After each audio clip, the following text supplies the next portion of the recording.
Hello and welcome to HBM's Crypto-Corner for Wednesday, September 30th, 2020.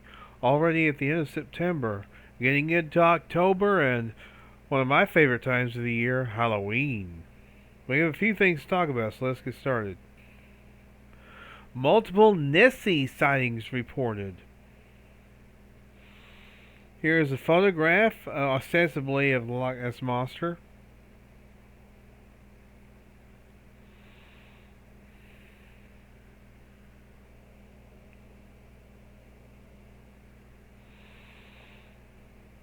Several witnesses.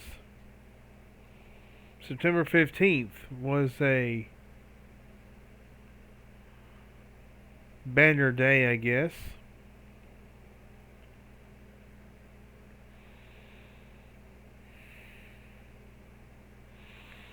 There was a most recent encounter that occurred this past weekend when Corey and Lauren Sturrock spotted what they described as an anomaly the size of a bus emerge from the water. Speculating that the creature was a massive eel, Corey lamented that by the time I got my phone out, it had gone underneath again. So this must be Monica's photograph. I'm not sure. Alright, that is hers. Okay, it's Monica's. Notice the dark shadow that broke through the surface just slightly. By the time Monica was able to take a picture, she was only able to capture what the water looked like right after the oddity sunk below the surface.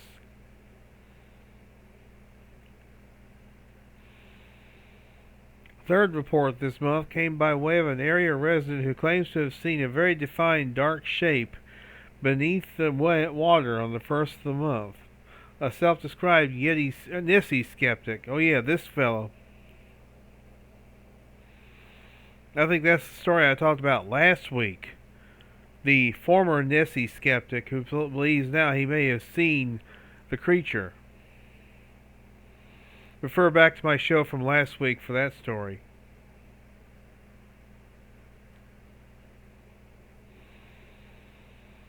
But gosh, 3 sightings in just under a month of Nessie? Very interesting, if it is Nessie, of course. Here is another Nessie story. Escaped. Loch Ness Monster baffled Fife man reckons Nessie could have escaped after strange sighting. Might have escaped into the North Sea after snapping a strange picture in the Highlands. Andrew Brunton, 56, says he snapped the curious sight on Tuesday while hoping to catch a glimpse of dolphins at Shenandoah Point in Fortrose. That's his picture.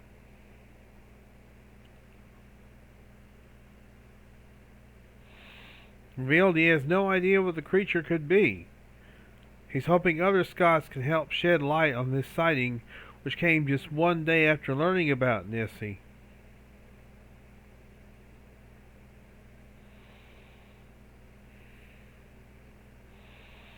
Of course, here's the famous surgeon's photo, which may or may not be a hoax.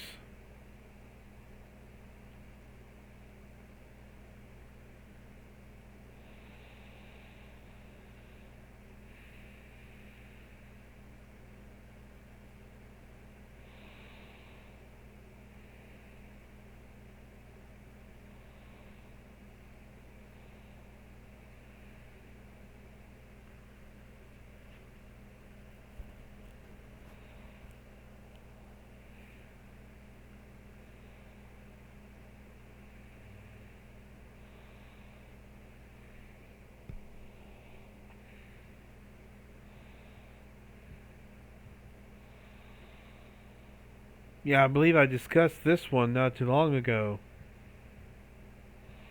It's supposed to be a hump, but it's hard to see. Red circle doesn't help because you can't tell anything from this.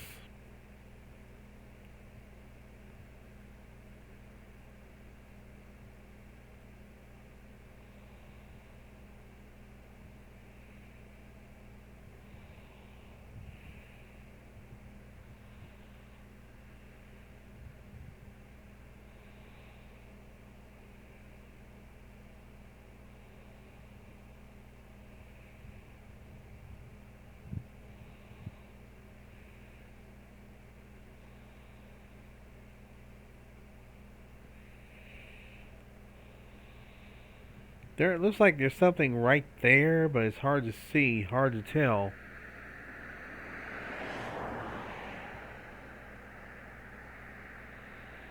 Is that something right there? Right in there.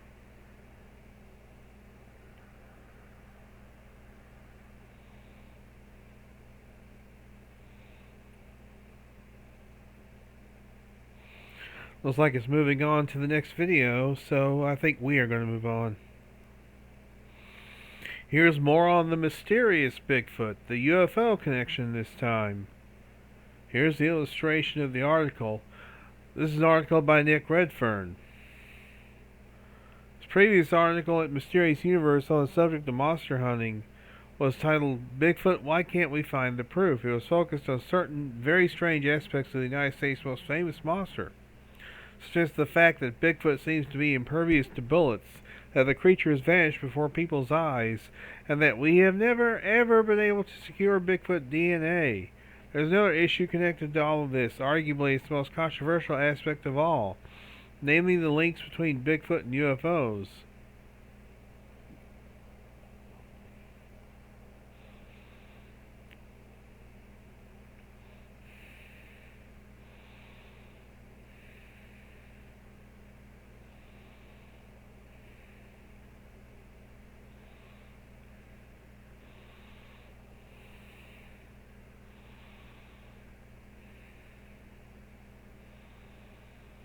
Crazy bear. This talks about the crazy bear, which came here in a small moon.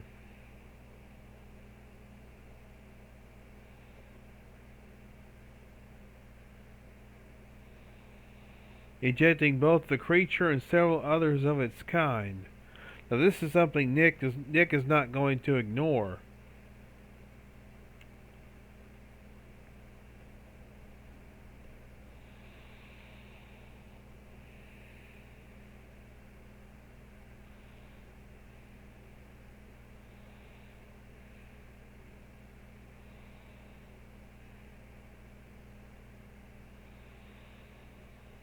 Castle Ring is the highest point on the Cannock Chase, which makes it a good place for UFO spotting.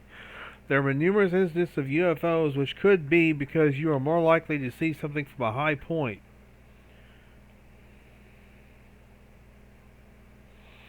He refers to Stan Gordon, of course. Stan Gordon's reports. Stan Gordon, he's looked into the strange Bigfoot UFO connection, if there is such a thing, for quite a long time. He investigated many of the reports from the early 70s in Pennsylvania, more particularly western Pennsylvania.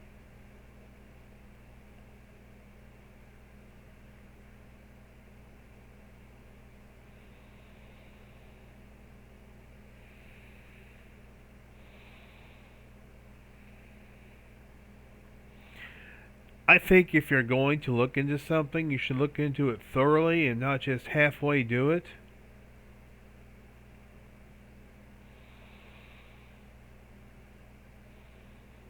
If you ignore certain things, because they don't fit into your paradigm of what a cryptid is, then you may be missing out. Now, personally, I've never seen any evidence of Bigfoot and UFOs, or Bigfoot being interdimensional, or going into, what do you call it, into other dimensions, wormholes, as it were. But I won't say that individuals who believe that are crazy, because we really don't know all there is to know about Sasquatch. And since that is the case, can we really say one way or the other that Sasquatch are not connected to UFOs? or not interdimensional. At least in some cases. I'm not going to say all cases, but in some cases, perhaps. I know that sounds kind of crazy, but you have to be open-minded to the possibilities. Let's just say I'm more open-minded to the possibilities. Finally, we have a witness account. Recent Bigfoot sighting in Alabama. Unedited report except for the person's name and exact location of the sighting. A 33-year-old Dollar General employee out of the city in Autauga and Elmore counties, Alabama, made the report on February 3rd, 2020. The date of the sighting is December 7th, 2019, at approximately 5:30 p.m.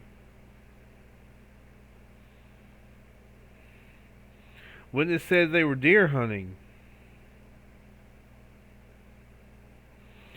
Gosh, how many deer hunters have there been that have had sightings? I've read so many reports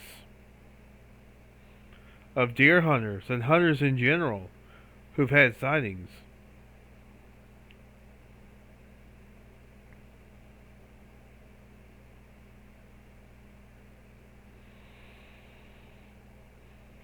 Seven to 7.5 foot tall with very broad shoulders, looked like it had thick matted hair. Had a large cone-shaped head and would look like a tuft of matted hair coming off its left side of its head, neck. Have they ever had a sighting before? No.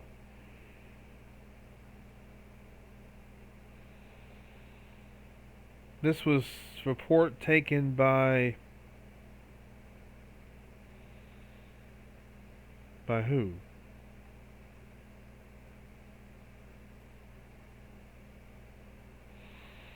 I think it was sent directly to Cryptozoology News.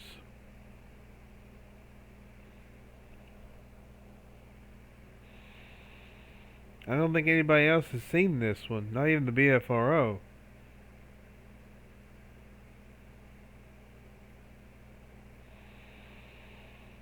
So, fascinating report, I have to say.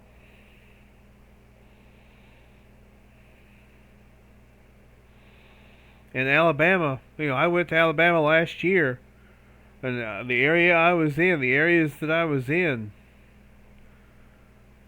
could support a really good sized population of Sasquatch. All the forested areas and wooded areas that I saw, wouldn't shock me at all if there were several Sasquatch in those areas. And that's going to do it for this week's show. We want to thank you very much for tuning in. You guys are the heart of the show. Oh, before I forget, The Dark Divide is now available for viewership. I think you can see it either on demand or online. I'll have a link for you guys next week to see it if you want to see it for yourself. I haven't seen it yet, but it's based on Robert Michael Pyle's excellent 1995 book, Where Bigfoot Walks, Crossing the Dark Divide. Features David Cross, who's an actor-comedian, known for his role in Alvin and the Chipmunks. Playing Dr. Pyle, by the way. Although, interestingly enough, he has less hair than Dr. Pyle. Not sure how Dr. Pyle feels about that, but hey. I'll have a link for you guys next week. Until then, y'all be good or be good at it. This is HBM's Crypto Corner.